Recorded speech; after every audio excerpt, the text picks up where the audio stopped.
우리 하나님의 때가 가까웠을 때 우리가 해야 될 일 찬송하고 있는 것입니다. 할렐루야로 주님 찬양하면서 나아가겠고요. 또 찬양하기 위해서 더욱 말씀을 붙잡아야 합니다. 오늘 이사야서 54장 이제 9절부터 보아야 되는데요. 6절부터 조금 앞당겨서 보도록 하겠습니다. 오늘 본문이었던 6절부터 한번 보도록 하겠습니다. 이사야서 54장 6절부터 우리 한번 보겠습니다. 54장. 교독을 6절 먼저 같이 읽고 시작하겠습니다. 시작.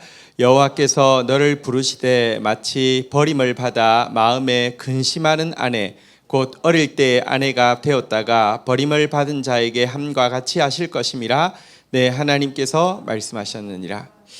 여기 보면 이제 여호와의 징계의 목적이 잘 나와 있는데 여기 보니까요, 버림을 받아 마음에 근심하는 아내 이런 표현이 나옵니다. 사실 하나님께서 우리를 버리시는 것처럼 보이는 거 절대 버리시지 않는데 버리시는 것처럼 보이는 이유는요, 한번 따라하겠습니다. 마음에 근심하는 아내. 여러분, 하나님이 주시는 근심은 굉장히 유익한 것입니다. 하나님께서 우리로 하여금 근심하게 하시는 것, 이것이 하나님의 징계의 목적입니다. 하나님 앞에서 우리가 근심할 수 있는 거 정말 유익한데요. 근심하게 하기 위함이다라고 이야기하는데 여기 근심하게 하기 위해서 잠시 버렸다 이렇게 표현하고 있지만, 그렇지만 하나님 눈에 잠시 버림받은 우리가 어떤 자인지를 묘사하는 표현이 좀 더 중요해서요. 여기 보니까요, 곧 어릴 때 아내 되었다가 버림받은 자 이런 표현이 있습니다. 어릴 때 아내 되었다가, 달리 이야기하면 어린 신부 뭐 이런 표현으로 할 수 있겠죠. 내가 어린 신부를 잠시 버리는 것처럼 보이는데 그거는 마음에 근심하게 하기 위함이야 이렇게 표현하고 있는데, 굳이 여기다가 어린 신부라는 표현을 쓴 것에 하나님이 징계하시는 목적도 나와 있지만 하나님이 징계하는 우리를 어떤 마음으로 대하시는지 굉장히 잘 나와 있습니다. 예레미야서 2장 2절, 그러니까 이 이사야보다 뒷시대죠. 예레미야서, 그리고 또 이사야보다 이제 징계가 실제가 되고 있는 시대이죠. 하나님께서 이렇게 이스라엘 향해서 외치십니다. 가서 예루살렘의 귀에 외칠지어다. 여호와께서 이와 같이 말씀하시기를 내가 너를 위하여 너희의 청년의 때의 인애와 내 신혼 때의 사랑을 기억하노니 곧 씨 뿌리지 못하던 땅 그 광야에서 나를 따랐음이니라. 보십시오. 내가 기억하는 게 있다. 너 어린 신부였던 때를 기억한다. 청년 때라는 게 어릴 때 이야기입니다. 어릴 때 신혼 때의 너의 인애, 너의 사랑을 나는 잊지 못한다. 씨 뿌리던 땅 광야, 나 따라오라고 할 때 나 따라오면 광야로 들어가는 건데 너 아무것도 망설이지도 않고 그냥 따라왔던 그 시절 나 절대 잊지 못한다라고 하면서 징계하면서도 하나님은요, 어린 신부였던 모습에 대해서 기억하고 있다 이렇게 이야기하고요. 예레미야 시대보다 조금 더 후시대가 에스겔 시대잖아요.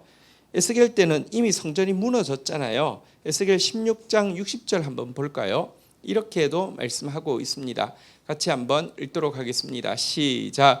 그러나 내가 너의 어렸을 때 너와 세운 언약을 기억하고 너와 영원한 언약을 세우리라. 어렸을 때 너와 맺은 그 결혼 서약, 이 언약 나 기억하고 다시 결혼 서약을 뭐 웨딩 리뉴얼 웨딩 하듯이 하지만 이거는 영원한 언약으로 내가 세울 거다라고 하면서 계속 우리에 대해서 얼마나 애틋한 사랑을 가지고 있는지를 마음에 근심하게 하기 위해서 일부러 엄하게 대하시긴 하지만 얼마나 애틋한 사랑을 가지고 있는지를 계속 어린 신부라는 표현을 통해서 하고 있음을 보게 됩니다.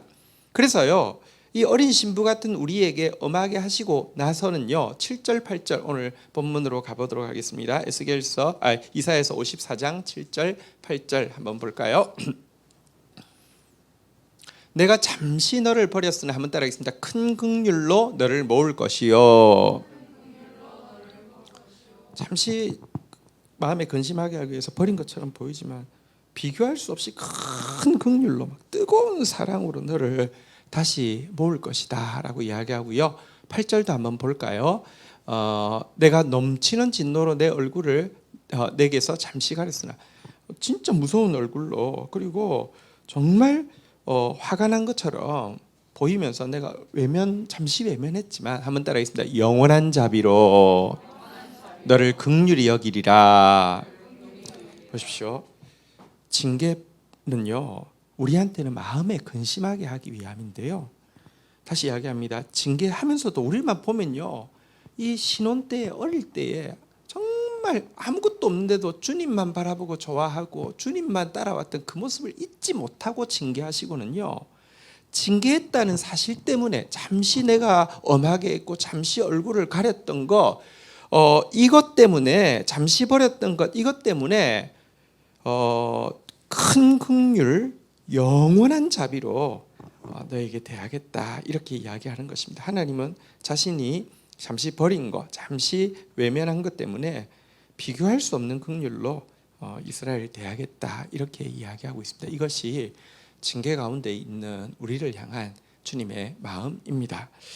우리 그 성경에서요, 출애굽기 34장 6절 7절에 보면 하나님의 이 그 징계와 하나님의 사랑에 대해서 잘 보여주고 있는데, 우리가 읽으면서도 좀 그 뭐랄까요, 핵심을 놓치기가 쉬운 구절이 이 구절 같아요. 여호와께서 그의 앞을 지나가시며 선포하시되, 모세가요 기도했습니다. 그리고 하나님은 다 응답했습니다. 거기에 만족하지 못했죠. 주님 얼굴을 보여주세요. 그러니까 진짜 주님하고 연애하는 거죠.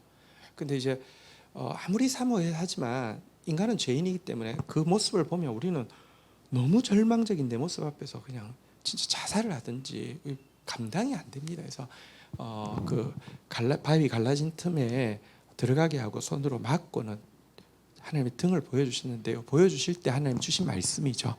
여호와라, 여호와라, 자비롭고 은혜롭고 노하기를 더디하고 인자와 진실이 많은 하나님이라. 우리를 바라보시는 하나님의 마음이 잘 나타나고 있죠. 그리고는요, 7절 한번 보도록 하겠습니다. 같이 읽겠습니다. 시작. 인자를 천대까지 베풀며 악과 과실과 죄를 용서하시리라. 그러나 벌은 면제하지 아니하시고 아버지의 악행을 자손의 3, 4대까지 보응하리라. 보십시오. 전체적인 내용은 뭐냐고 하면 내가 너를 얼마나 사랑하느냐에 대한 내용입니다. 인자를 얼마까지 베푼다고요? 1000대까지 베푼다고요.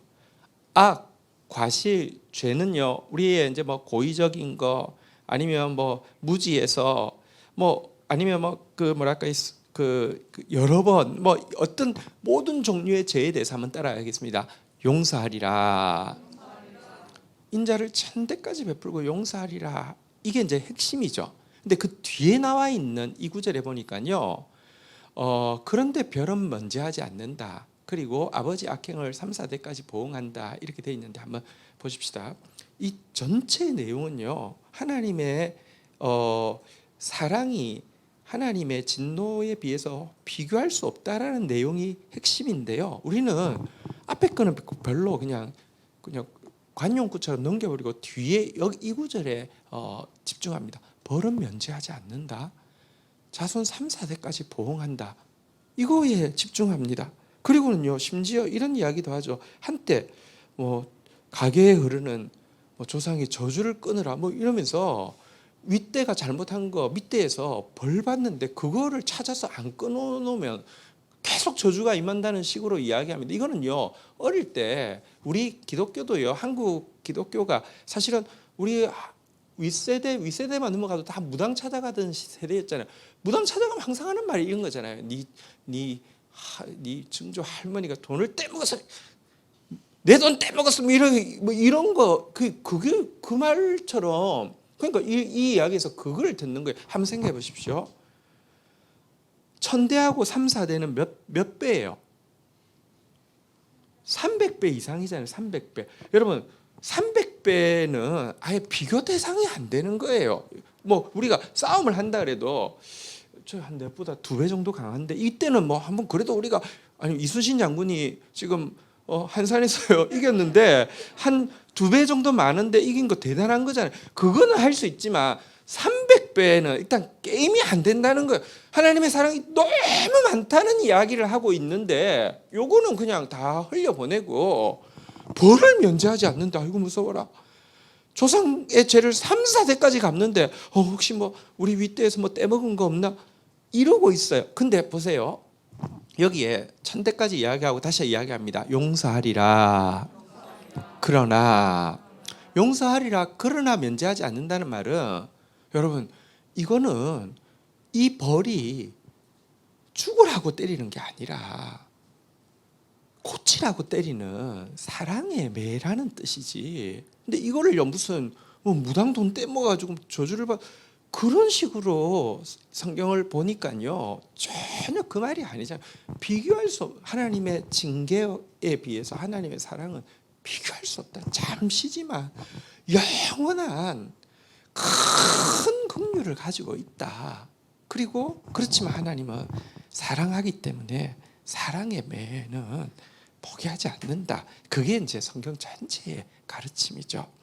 이렇게 이제 약속하신 하나님께서 이 약속, 이 맹세가 얼마나 견고한지를 오늘 9절에서 한 가지 비유로 설명하고 있는 내용이 이제 토요일 GT 본문 시작이 되는 내용입니다. 9절 한번 보도록 하겠습니다. 읽겠습니다. 9절 읽겠습니다. 시작. 이는 내가 노아의 홍수와 같도다. 내가 다시는 노아의 홍수로 땅 위에 범람하지 못하게 하리라 맹세한 것 같이 내가 내게 노하지 아니하며 너를 책망하지 아니하기로 맹세하였노니.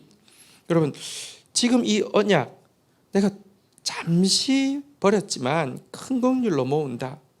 잠시 넘치는 진노로 가렸지만 영원한 자비로 너를 긍휼히 여긴다. 이 언약이 얼마나 확실한지에 대해서 노아의 홍수를 비교하고 있습니다. 노아의 홍수는 전 세계적인 홍수였죠. 사실 아프리카 인디언들 사이에 이제 이번에 한 목사님을 만났는데 아프리카 추장들의 연설문을 이제 되게 때묻지 않은 그런 이제 마음들이 잘 들어 있었어요. 연설문을 아주 책이 이만한 건데 그랬죠. 여러 번, 4번인가 전체를 다 읽었대요. 근데 이제 보면 아프리카 인디언들에게도요 노아 홍수에 대한 설화가 내려오고 있습니다. 사실은 이건 굉장히 전 세계적인 것이죠. 한번 보십시오. 노아 홍수를 마치고 나서 하나님 다시는 물로 심판하지 않겠다. 그러니까 그 시대에 그 정도의 물로 심판하지 않겠다라고 이야기했는데 노아 홍수 이후 세대가 노아 홍수 이전 세대보다 훨씬 더 정신 차리고 경건해졌습니까? 그건 아닙니다. 그 시대하고 비교할 수 없이 악합니다.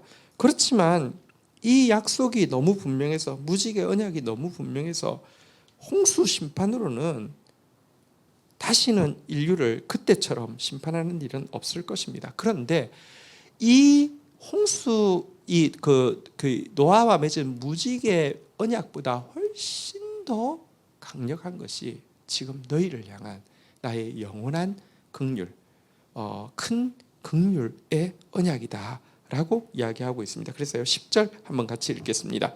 시작. 산들이 떠나며 언덕들은 옮겨질지라도 나의 자비는 내게서 떠나지 아니하며 나의 화평의 언약은 흔들리지 아니하리라. 너를 긍휼히 여기시는 여호와께서 말씀하셨다. 지금 이 언약을 이야기하고 나서는요 산들 언덕들은 혹시 옮겨질지라도 나의 자비는 떠나지 않는다. 나의 화평의 언약, 너는 이제 나하고 사이에 맡김이 하나도 없고 난 너를 어린 신부 같은 너를 영원한 사랑으로 이렇게 기억하고 영원한 언약을 맺는다는 이것은 절대로 흔들리지 않는다. 이렇게 이야기하고 있습니다. 나의 자비. 여기 자비로 번역했는데요. 원어는 이제 보통은 인자로 많이 번역하는 헤세드라는 단어를 쓰고 있습니다. 헤세드가 무엇이냐고 하면요. 언약을 향한 신실함입니다. 하나님은요. 언약에 대해서는요. 절대적으로 지킵니다. 그게 언약이 되는 순간부터는 절대적으로 지킵니다. 그리고 하나님은 언약할 때 언약은 말로 하는 거고요. 맹세는 피가 동반될 때 맹세라고 하죠. 이제 우리도 말로 하지만 도장 찍잖아요. 그것처럼 하나님도 언약의 말하고 나서 맹세의 피를 흘리는데요. 그러니까 맹세하신 거 반드시 지키십니다. 그래서 하나님 말씀이 소중한 것입니다. 하나님의 말씀이 맞으면요, 그것은 언약의 말씀이고 맹세의 말씀이기 때문에 한번 따라하겠습니다. 떠나지 아니하며 흔들리지 아니하리라. 하나님의 약속이 맞으면 그것은 떠나지 않습니다. 그것은 흔들리지 않습니다. 이렇게 이야기하시거든요. 근데 이제 한번 생각해 보십시다. 그래도 우리가 죄인인데 이 약속을 받아도 또 배신할 건데, 또 어리석은 짓을 할 건데 이래도 되나, 이렇게 생각할 수 있습니다.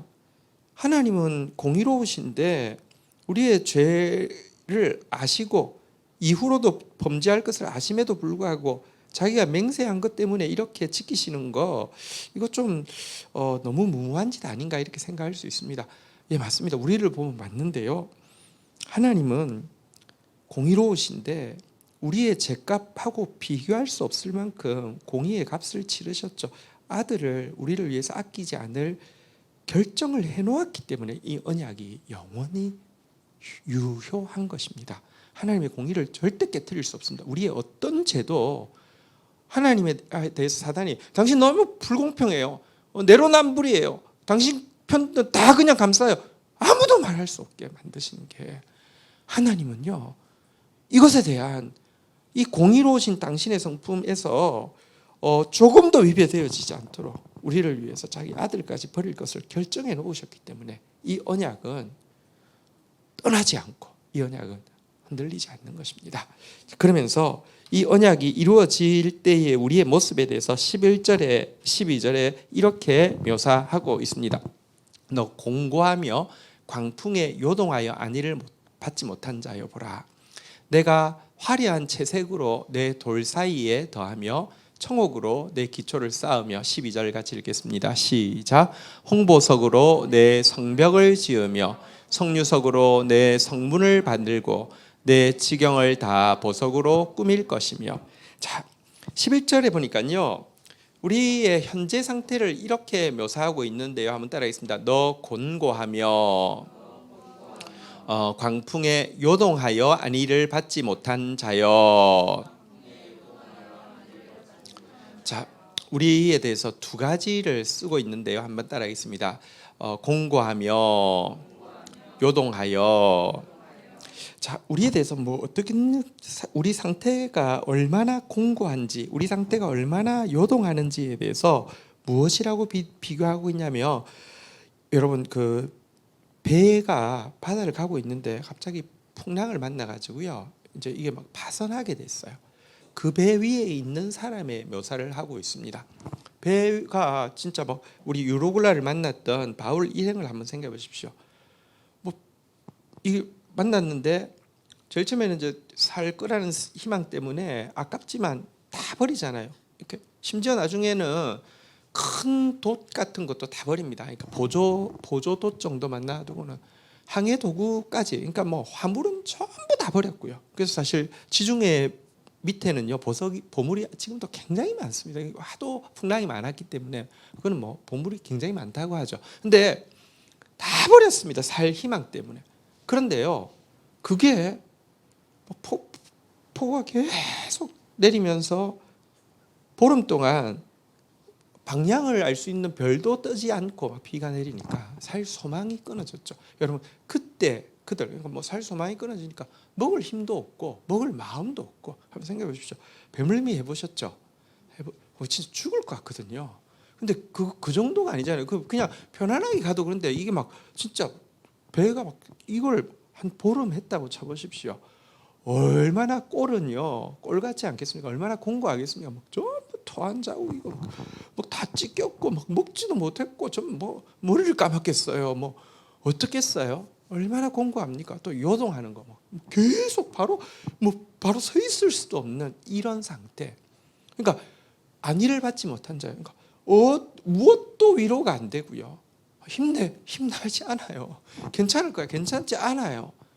우리의 원래 모습은 이런 모습과 같았다라고 이야기하는데요, 이런 공고함을 이제 역전시켜서 아름다움으로 바꾸고요, 이런 요동함을 역전시켜서 아주 견고함으로 바꾸어 주시겠다라고 이야기를 하면서 든 게 바로 보석 이야기를 하고 있습니다.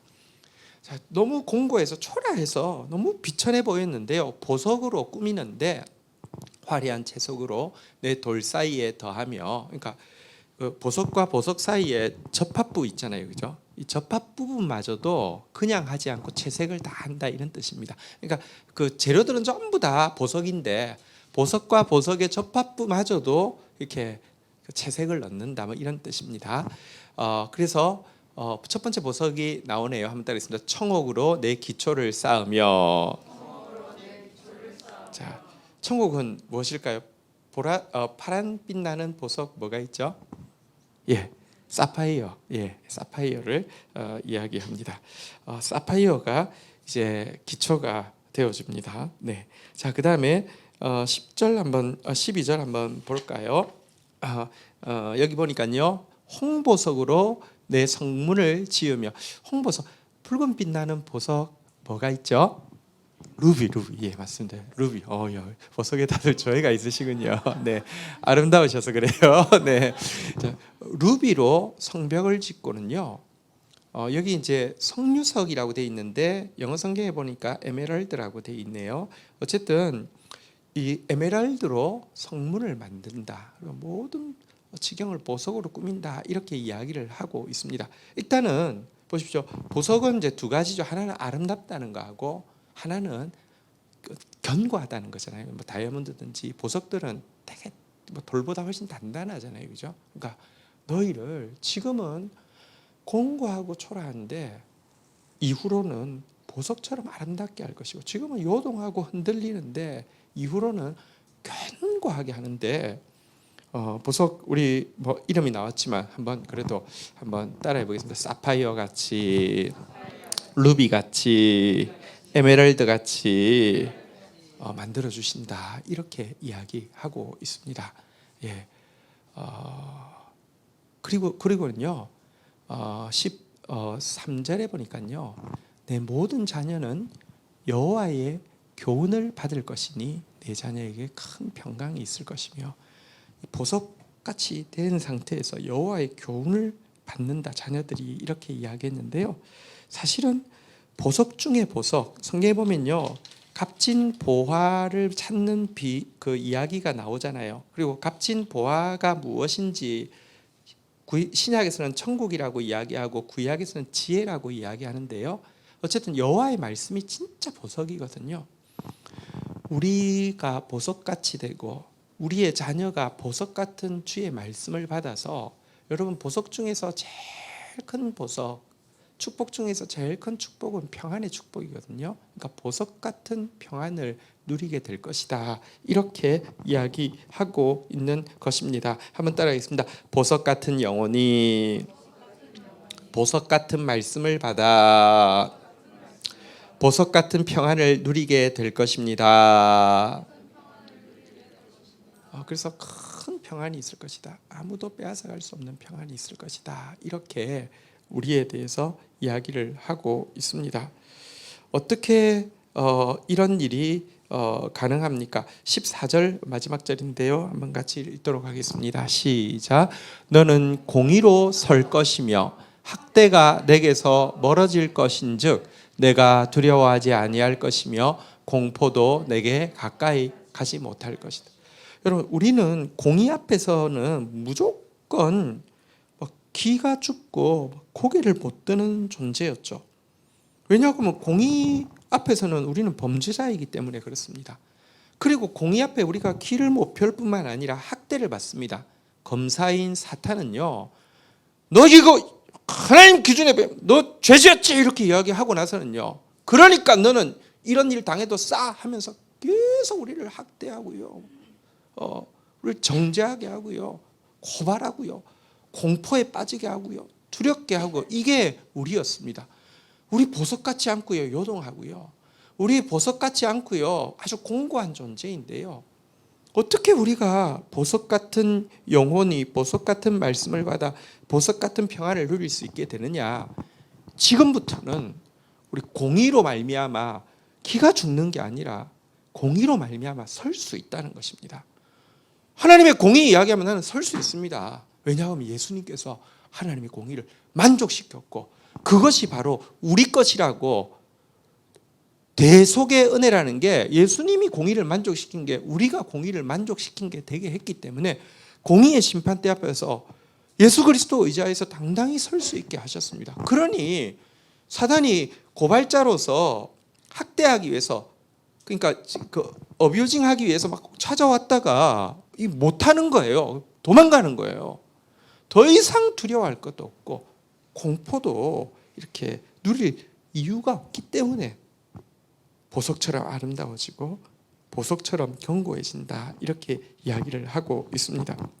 그런데 여기 이사야서에서 나온 우리가 보석처럼 되어질 것이라는 것이 실제 요한계시록에 보면, 이제 요한계시록 21장 마지막 절에 보면 우리가 다 보석으로 된 하나님의 집이 되는 것에 대해서 더 자세히 묘사하고 있는데요. 이 부분만 한번 살펴보고 마무리하려고 합니다. 요한계시록 21장 15절부터 보면은 이제 나오고 있죠. 내게 말하는 자가 그 성과 그 성문과 성곽들을 측정하려고 금갈대 자를 가졌더라. 자, 이제 우리가 변화되어진 우리의 모습을 이렇게 새 예루살렘을 이제 그 묘사하면서 측정하게 하는 내용인데, 16절 한번 볼까요?